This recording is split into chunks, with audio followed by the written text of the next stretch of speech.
پہلی بات تو یہ ہے کہ مقاصدے میں تقریر نہیں ہوتی ہے بلکہ امتحان ہوتا ہے مقرر کا. یہ امتحان کا پرچہ ہے. اس لحاظ سے کہ یہاں پر ہم لوگ مداحان اہل بیت کا کلام سننے کے واسطے حاضر ہوتے ہیں، اور ظاہر ہے کہ وہ لوگ جو مدح اہل بیت کرتے ہیں ان کا بڑا درجہ ہے، بڑا مرتبہ ہے، بڑی منزل ہے. حضرت نے ارشاد فرمایا امام جعفر صادق علیہ الصلوۃ والسلام نے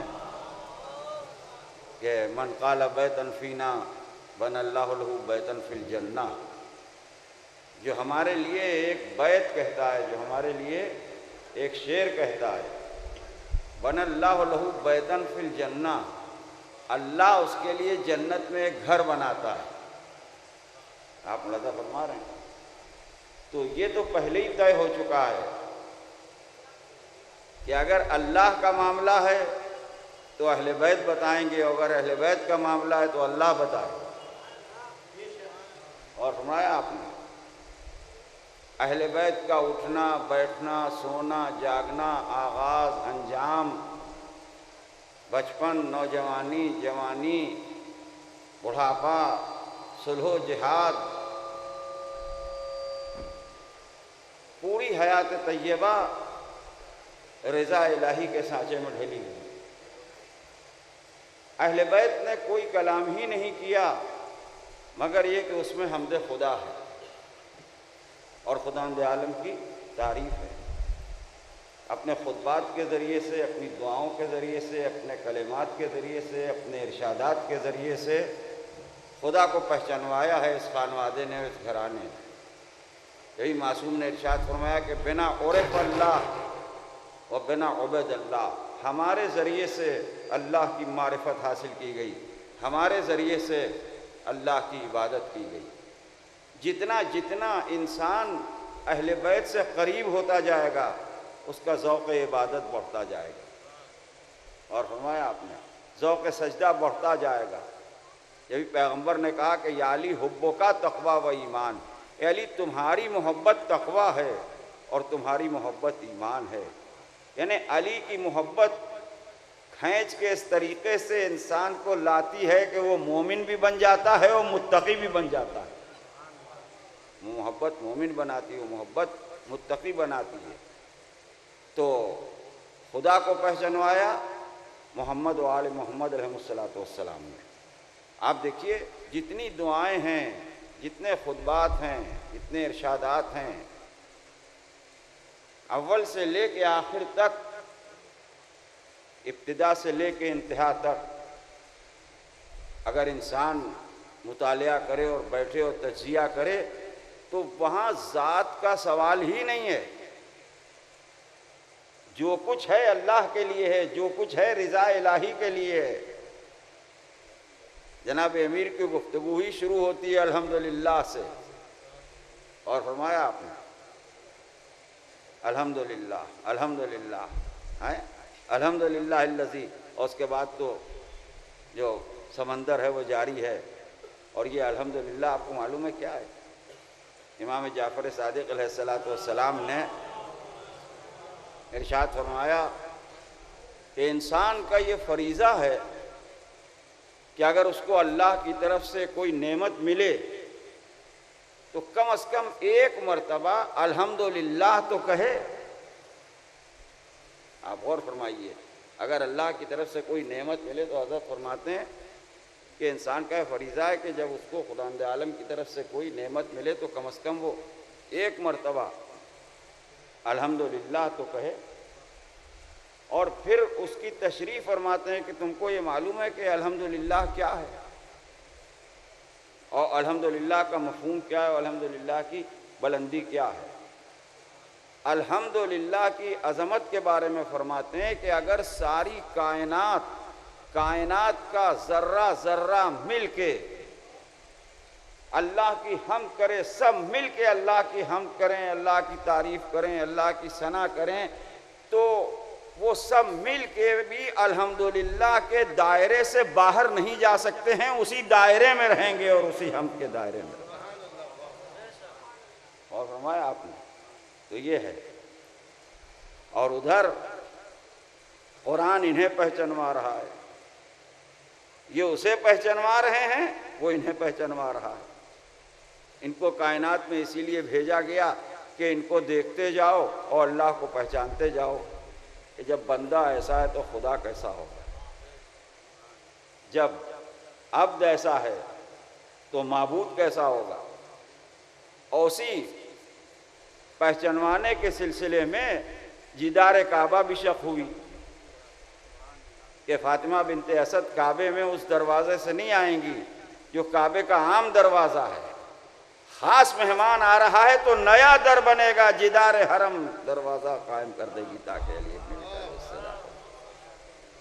بہر صورت یہ جشن بہت مبارک ہے اور یہ ایک ایسے علمی ادارے میں ہو رہا ہے کہ جس کو قائم کرنے والی وہ ہستی تھی جو عشق علی میں ڈوبی ہوئی تھی, جن کو محبت علی سے پہچانا گیا, جن کو محبت حسین سے پہچانا گیا, اور جو ان کا جذبہ تھا, جو ان کی تمنا تھی, جو ان کی خواہش تھی, وہ اس طرح سے پوری ہو رہی ہے کہ یہ ادارہ قائم ہے.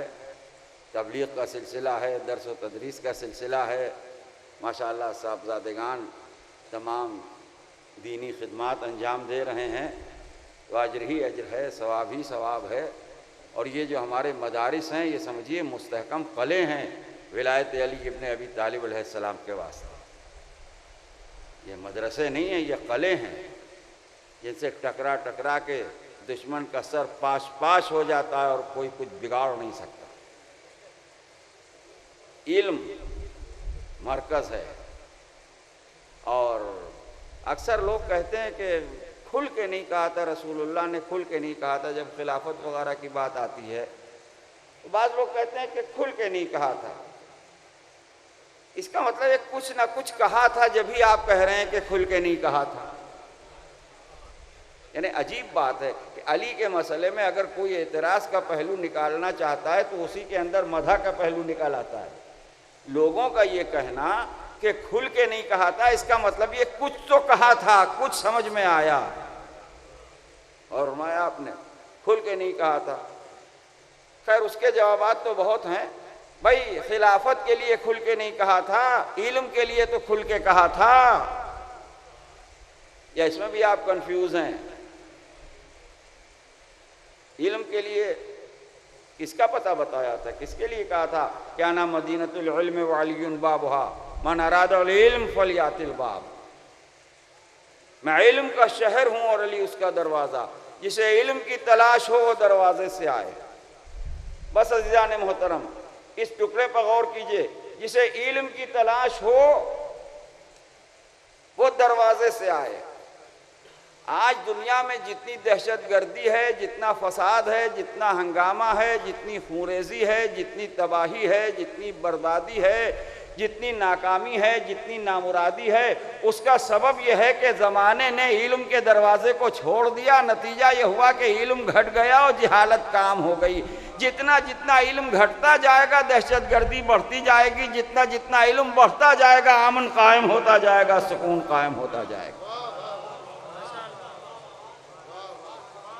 تو علم کی سب سے بڑی علامت اور علم کی سب سے بڑی پہچان اور علم کی سب سے بڑی شناخت ذات گرامی مولا کائنات حضرت علی ابن ابی طالب علیہ السلام. پوری کائنات مانتی ہے اور سارا زمانہ تسلیم کرتا ہے.